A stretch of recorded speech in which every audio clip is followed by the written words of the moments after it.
Sister wearing revealing clothing weirdly turning me on.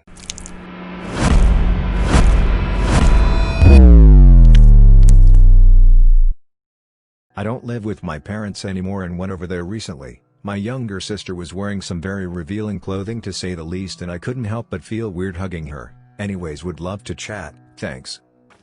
Your brother Donald is the father of your child. That's freaking disgusting! I'm done! Freaking done! I'm done! Me and my friends bullied a guy until he quit from school. I studied in a hostel when I was a kid, 8 years old. There used to be a classmate of mine who used to be super unhygienic. He would not wash his hands after pooping and used to smell all the time. He also used to steal stuff and lie about kids to the teacher, thus getting them punished. One day he did the same to me. I felt like taking revenge and then started bullying him by insulting him with a bunch of my friends. I sometimes even got physical with him. Because of this he got more violent and stressed by time. One day he broke and came to class with a hammer threatening to beat a few friends of mine. Due to this he got kicked from school. The worst part, looking back at the time, I think he was autistic. If you are reading this, I am sorry. You do not need to forgive me. I just wanted to let you know that I was wrong.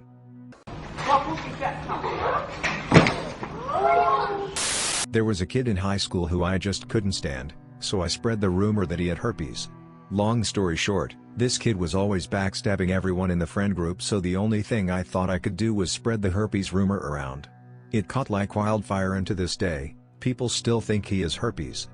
You're calling to tell me that you have herpes? No, I am calling to see if you gave me herpes, because if you did, I would be able to avoid a lot of sucky conversations.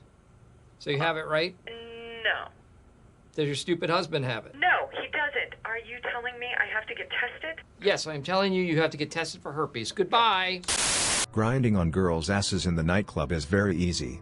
Trust me, if I could do it, anybody can do it. I am so unattractive, but I grinded on a decent amount of girls' asses in the nightclub. Sure, I got rejected a lot of times, but some still agreed to let me grind my dick on their ass in the nightclub even though I am very unattractive. So all my fellow dudes out there, go and give it a try once the nightclubs open back up. What's wrong with you? Like, what's wrong with you inside? What are you thinking in your head? I think my parents' friend fancies me. I've had a crush on him since I was 16, but is it going too far? I'll try make this brief. He's 37, I'm 19, he's engaged with 4 kids and his family is relatively close to mine, hence why he's friends with my parents. I've had a crush on him on and off since I was like 16 and always used to fantasize about him liking me back. I know it's bad, withhold the judgment, I was young. Anyway, I was in a relationship for a year until March, so I forgot about him. He followed me on Instagram in April, which obviously got my attention. His family came round mine in June and that's when this started. He gave me a few looks while he was here and we had a long hug when he left. I was super drunk and feeling friendly, so I messaged him saying get home safe guys, as they had to walk late at night or whatever. He replied with a few flirty emojis and I was kinda shocked. He then messaged me a few days later apologizing and said he was embarrassed. I said don't be silly, it's fine. Since then we've been messaging quite a bit. He always messages me first and even admitted he shouldn't be messaging me as he'd get shot if anyone saw. He replies to the pictures I post calling me gorgeous, commenting on my outfit, or saying I should be a model. We also have general conversations about our day, etc. I do enjoy talking to him. My friends even notice how he stares at me or looks at me in certain ways when we're all out together. But obviously he has a fiancée and he's close friends with my parents, particularly my dad. And no one knows about this. I'm not planning to tell anyone because I feel like it's quite a big deal, and no matter how bad it is, I do like him. My question for adults is, how would you react if you found out your friend was acting like this with your daughter? And has anyone else had a similar experience? Yeah, we did have unprotected sex for quite a while. Jingle balls. Sweater on. Piper loves my balls. Masturbated to things I shouldn't have and I feel super awful about it. When I was a kid, I heard my parents having sex. In my head, I disassociated the fact that it was my parents from it, and just thought sex noises. I don't know how to word it, I just thought of it as just random sex noises, not my parents' noises. And then I masturbated to it because I was treating it as random sex noises. I was in a weird super horny stage where just like the idea of sex turned me on. I don't know if that makes sense. But I feel like a sick, disgusting individual, even though I've never had any actual thoughts of incest, and find the thought of it not appealing at all.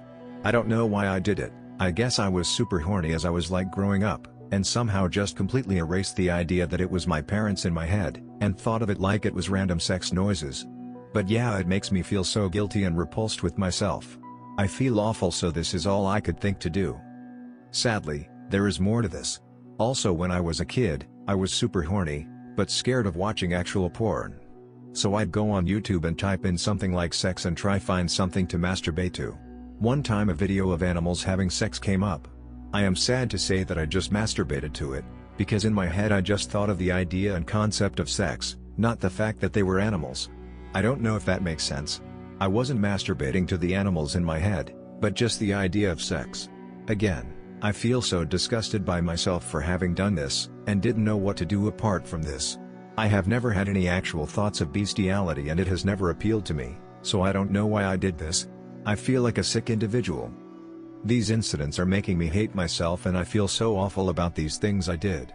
I don't know what to do. I don't even understand why I did it. Incest or bestiality don't even appeal to me, and it didn't appeal to me then. It was all focused around the idea of sex and disassociating that from the individuals involved. But I still feel so disgusted with my actions and I don't know what to do. I have a lot of guilt. Sorry for the large amount of words. Disgusting! 21 female, I'm unbelievably attracted to Joe Gatto. I have no idea why I'm so attracted to him, but I am. Not constantly, but frequently look at pictures of him and watch Impractical Jokers, and I even get off thinking about him doing things to me. I dunno. Help. I'm single and ready to mingle, boys.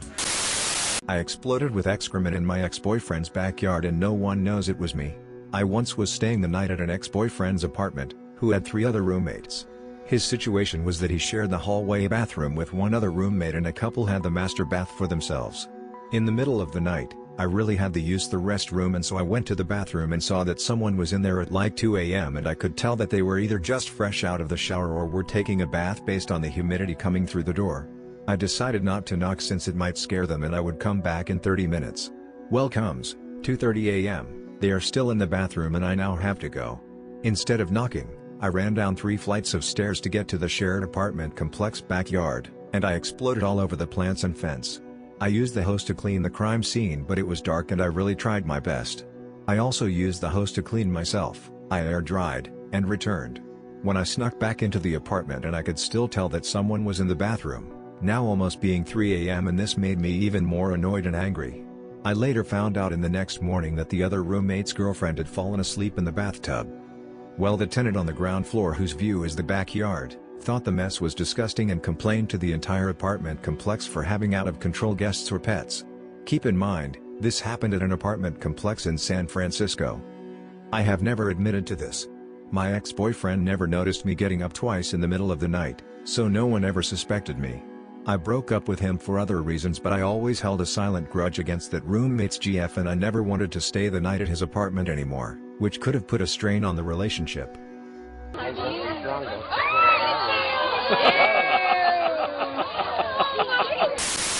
Lost friend.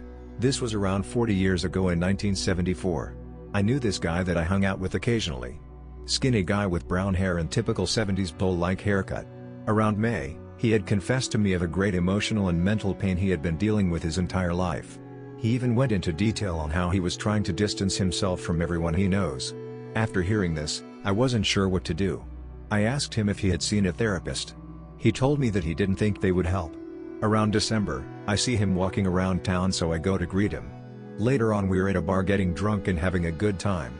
All of a sudden he looks at me and calmly says, "I ain't got much longer on this world, so let's enjoy this moment." I, still drunk and confused, asked what it meant, but he ignored me and took another drink of his beer. Being drunk, I just passed it off after another beer and the rest of the night is a blur. Later the next day, I see him walking around a store. He looked emotionless or sad. Didn't touch anything at all but just stared at the items and left. I caught up with him later on to see about getting food at a local restaurant. I met with him and he seemed off that day. Barely talked and would only speak to the waitress when we were there. Even after leaving, he would not say a word. I hadn't seen him for a month or so. I decided to go to his house to check up on him, but he wasn't there. I went to people who knew him and they said he traveled to another state. Either Kentucky, Louisiana or Missouri. I don't remember what state they actually said. They didn't know why he was going out of state, but didn't care to ask. He had no family that I knew of down in those states, but nonetheless I didn't worry about it. February, I get a call and it's him. We talked for about 5 minutes and he tells me that he couldn't take it any longer. He detailed that he left the state to kill himself, away from friends and family. Even outlining that he planned this for over a year. After saying his piece, he hung up and I never saw or heard from again. After all these years, I still think about him and wonder what happened. But I don't think I will ever know the answer. He's dead, Jim. I only support abortion, because in a way it's population control. I don't really know where to put this, so I guess here is the best place. I feel like this thought will piss off my friends from both political sides. It's a baby. If someone was raped and she gave birth and she decided to kill her 3-year-old child. Subscribe to Reddit for more Reddit videos, and also, if you have a funny or bizarre story, leave it in the comments to get featured in a video. Thanks for watching.